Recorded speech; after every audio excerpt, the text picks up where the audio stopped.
来看台中有一位民众，今年2月29生日就满60岁啊，要来申请提早退休领劳保年金。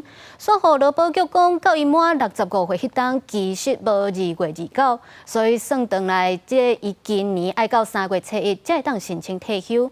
伊就是讲，爱到4月伊才会当领到年金，可以减领1个月份的钱。 2月29出世的陈小姐，伫台中工业区的零件工厂做采工。今年满60岁啊，想要申请劳保的老年年金。42年的劳保年资，伊个逐个月会当领到2万元左右。今年2月，伊去劳保局台中市办事处申请，本来想讲3月底就会当领到第一笔年金。不过劳保局煞认定讲，伊爱3月初1才有符合60岁申请资格，也就是讲4月底才会当领到钱。等于讲2月1个月年金伊领袂到啊。陈小姐是化工无讲白。 2024年2月29就已经满60岁，就是可以请领的。那年的这个系统，他们要去克服，不是由我们来去做那种救济的申请。陈小姐批评劳保局讲法直直变，先开始讲电脑系统无法度拍2004年2月29，爱改用3月初1来代替。后来佫发函予伊，爱伊申请劳保争议的事项审机。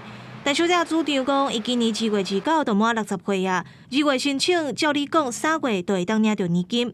不过劳保局是强调讲，依照劳工保险条例规定，陈小姐伫2029年才满65岁，因为迄当年无2月29这日，所以提早5年来请领，倒头算爱今年的3月初1才有符合资格。不过律师是认为讲，这款讲法是违反民法。民法那个124条其实有规定，那出生 年龄的计算就是从出生那一天起算啊。今年又有2月29号，那今年陈小姐其实很明显就已经满60岁了，就已经符合这个请领的资格。那应该是没有道理再从5年后再反推过来。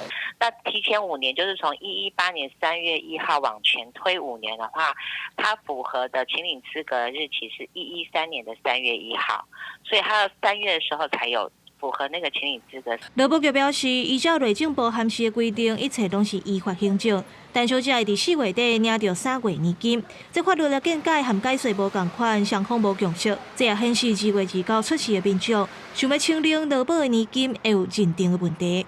记者尤明芳、平焕群台中报道。